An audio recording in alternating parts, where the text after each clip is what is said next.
哈喽，大家好，我是金灵。本期我们将进入周末的女武神第7场对决，始皇帝对战哈迪斯最终回。这场王与王之间的死斗终于要落幕了。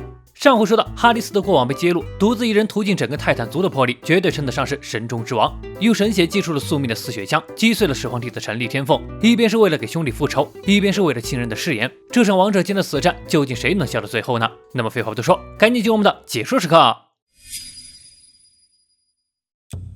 擂台之上，一股浓烈的血腥气从始皇帝身上散发。遭受到哈迪斯那贯穿曙光的一枪，令他整个左肩都被刺穿了一个大洞。哈迪斯手持四血枪，将战局的优势牢牢掌控在手里。那般英姿引来了观众席上神明们的呐喊，就连不在场的雷神索尔、湿婆以及洛基都通过大屏幕在替哈迪斯取得优势而兴奋。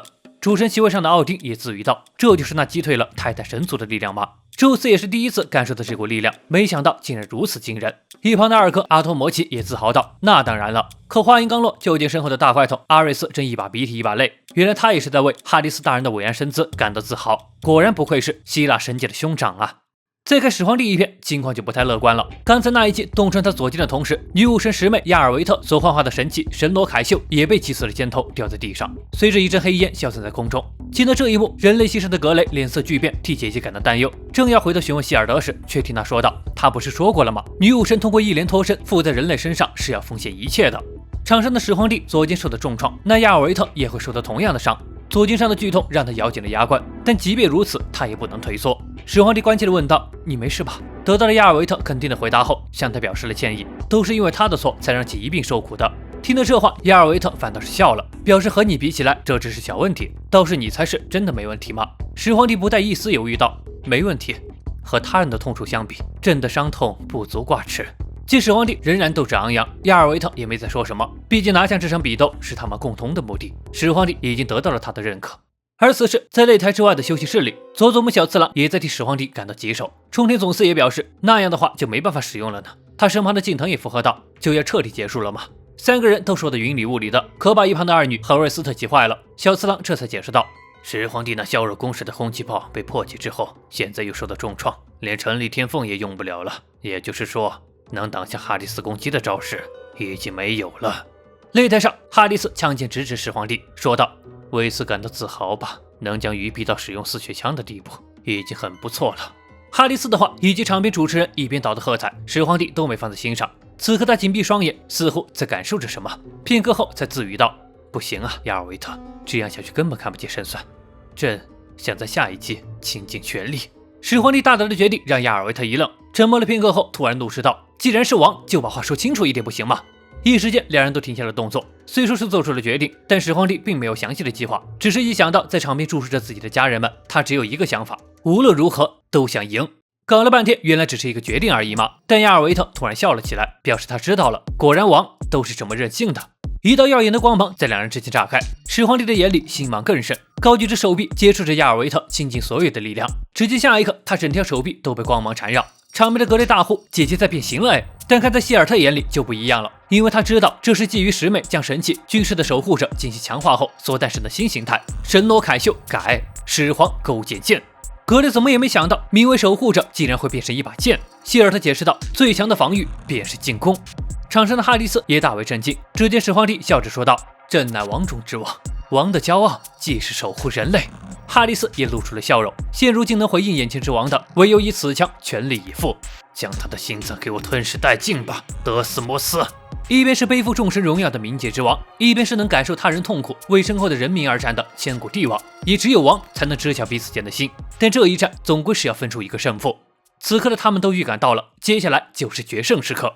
随着场上的气氛变得凝重，场边的众人心都提到了嗓子眼儿。毕竟这场比赛可是决定着哪一边会先取得分数优势，这对之后的比赛至关重要。擂台上，两人都手持神器，蓄势待发。先一步发起进攻的仍旧是哈迪斯，又是那招能刺穿神力天凤的最强一击。回应他的是始皇帝的蚩尤剑士始皇焰斩。剑剑和枪刃相撞，响起了刺耳的鸣叫。擂台上一瞬间被光芒所笼罩，但下一刻，始皇帝的剑士还是挡不住这一枪被弹开。没等他做出下一步动作，哈迪斯力量更甚，这一枪直刺始皇帝的胸膛。场边的女武神和春燕都被吓了一跳。哈迪斯这一击虽说没有洞穿始皇帝的胸口，但再一次击中了他本就重伤的左肩，巨大的力量在一瞬间撕裂了他整条手臂。这一次是彻底失去了左臂。整个擂台都因为两人的碰撞而形成了一道沟壑。一击得力，哈里斯支撑着身子也摇摇欲坠，连续施展大杀招，他也快吃不消了。但对于被一击重创的对手来说，就好太多了。始皇帝身前，亚尔维特再次现身，即便是用尽全力，还是敌不过哈里斯嘛。可令他没想到的是，始皇帝竟然笑了，眼里闪烁着星芒，大叫着说道：“甚是美丽，朕看到星星了。”用仅剩的手臂支撑着，始皇帝就要再次站起来。这一刻，就连人类席上的众人都不忍心看下去了，已经做得很好了，让他不要再站起来了。可一代千古帝王岂能倒在人民的身前？始皇帝咬牙支撑起身子，嘴里喃喃道：“王不惑，王不屈，王不依靠，王永不言弃。”始皇帝不屈的精神让解说都振奋了起来。明明是失去了左臂，在濒死的状态下又再次站起来了。始皇帝此刻是凭精神意志在战斗着。人类方的情绪彻底被带动了起来，齐声高喊着：“加油啊，始皇帝，不要输给神！”这一刻，屹立在擂台上的始皇帝嘴角微微上扬，因为他听到了人民对他的呐喊。这一刻，在春燕眼里又回到了那个时候，仿佛手持神器的并不是如今万人拥戴的始皇帝，而是感受人类痛苦的嬴政。身旁的孩子担心地问道：“王塔是不会输的吧？”春燕的眼泪夺眶而出。对呀，从那个时候开始，嬴政就已经在战斗了，为了遵守和他的约定，成为最棒的王。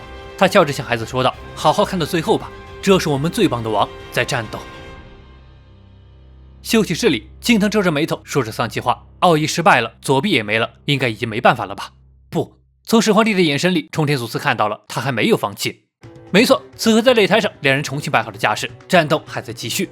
始皇帝目光炽热，但连亚尔维特也不清楚他究竟还能有什么办法。这时，却听始皇帝突然说道：“他要再用一次陈立天凤。”亚尔维特一惊，以这样的状况还能支撑得住吗？始皇帝只是将剑横在了胸口，说了一句：“相信朕。”亚尔维特没再说什么，因为他已经看到了始皇帝的决心，随即同样摆起了架势，下一刻就将最后的力量汇聚在剑上。剑身上散发出多么的光芒，让始皇帝都不禁称赞道：“好！”这股视死如归的势头，让哈里斯也由衷的表示，能和始皇帝战斗，他很自豪。说罢，便横拉枪剩余一策，蓄势待发。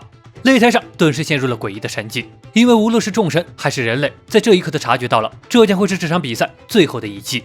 不出所料，先发起攻击的仍是哈里斯，仍是那招能贯穿一切的大杀招，仿佛刺破了空间的距离，带着哈里斯逼至极限的神血之威，濒临始皇帝身前。格雷大喊道：“赶紧躲开啊，不然结局又会像之前那样。”这是哈里斯竭尽全力的一击，始皇帝知道，只要被沾染到，就会被瞬间撕碎，但他仍旧没有半步退缩。剑身与枪刃相撞的那一刻，始皇帝嘴角突然微微上扬，因为他做到了。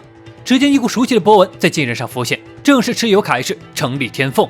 小次郎几人都瞪大了眼，居然用剑使出了铠式，这么胡来的话，一旦失衡就将被直接刺穿。感受到那熟悉的防御，哈里斯也再次加大力量，不就是成立天凤吗？在好几招前就已经挡不住他的枪了。果然如他所料，枪尖很快被刺穿了波纹，眼看着就要将其击破。此刻无论是谁，都做好了始皇帝要被刺穿的觉悟，除了始皇帝他自己。千钧一发现，只见始皇帝竟吐出了空气炮。这一次，他并没有选择直击哈里斯，而是落在了眼前的四血枪上。正是利用了四血枪和哈里斯融为一体的特性，在空气炮落下后，压力瞬间倍减，这是所有人都意料之外的状况。哈里斯还保持着出枪姿势，就见始皇帝的剑上正在汇聚力量。无论何时，朕都不曾忘记，朕的人生是从绝望中开始的，是春燕教给了朕，所谓王，要从绝望中诞生，带来希望者也。蚩尤剑铠式。只见剑刃竟然刺进了枪头，哈里斯还在拼命将神血灌入其中，但下一刻，始皇帝融合了剑铠两式的最后一击已经落了下来。始皇陈立焰斩，顷刻间四血枪破裂开来，同时蕴含着攻防之力的一剑将已经被削弱攻势的四血枪贯穿而过，在所有人的惊诧目光下，一剑刺进了哈里斯胸膛。始皇帝大口喘着气，而哈里斯却笑着表示：“真精彩啊，这才是。”定格在举起枪柄的一刹那，始皇帝的剑刃切开了他整个胸膛。在漫天雪花下，哈里斯终于支撑不住了。这才是王啊！弟弟们，与没能履行约定，原谅我这个无能的哥哥吧。哈里斯的身影缓缓消失在空中，巨大的落差感令始皇帝脚下一软，就要跪倒在地。但听得主持人一声怒吼，诸神黄昏第7战终于赢了胜者，始皇帝便一剑筑地，再次站稳了身子。看着消失在眼前的身影，他喃喃道：“感谢你与朕倾诉，铭记之王。哦不，朋友。”用仅剩的一只手向这逝去的朋友作揖行礼。不仅是他，场面的春燕、历代皇帝以及女武神此刻都在向哈里斯致以敬意。主持人即刻宣布，此战的胜者为人类方始皇帝。沐浴在响声余下的喝彩声里，始皇帝以断臂之势取得了第7场比赛的胜利，替人类方拿下1分，也正式宣告着人类方比分反超神明，人类方的士气是前所未有的高涨。纵观整场比赛，哈迪斯一直是那一往无前的攻势，破不了招那就加大力量。而始皇帝所展现出来的时有武士，可谓是攻防一体，无解的神奇。防守有凯氏陈立天凤，进攻有毛氏泰山龙爪和几氏白虎胡月，还有作为底牌的剑士和化解敌人攻势的奴氏波流龟。再配合上能看得对方核心的眼睛，可以说是将所有的招式都用在了刀尖上，甚至最后关头还使出了融合剑士和凯氏攻防合一的一击。正如希尔德所说，最强的防守便是进攻。始皇帝也做到了和春夜的约定，在绝望中带来希望，成为人类方最棒的王。而哈迪斯的人设也同样精彩，一位守护在弟弟身前的完美兄长形象。和上一场比赛截然不同的是，这场王者间的战斗没有正邪之分，替始皇帝喝彩的同时，也会替哈迪斯感到可惜。两人皆是为了守护他人而战斗的王。第7场比赛的结束，那就意味着第8场比赛的选手即将登场。按照一开始的名单，已经登场但还没出战的选手，神秘一方有洛基、奥丁和别西卜，人类一方则是冲天总司和洛斯特拉姆斯。当然也不排除有像世嘉一样的插队选手，以及灵符波旬一样的新生选手。但按照神秘一方的尿性，比分被人类反超，肯定得抓狂，指不定会拉个狠人下场找回场子。只能说下一场比赛同样会很精彩就对了。好了，到这里就是女武神第7场对决的全部内容了。喜欢本期视频的别忘关注和订阅哦，这里有最新的女武神更新消息。那么我是麒麟，我们下期再见。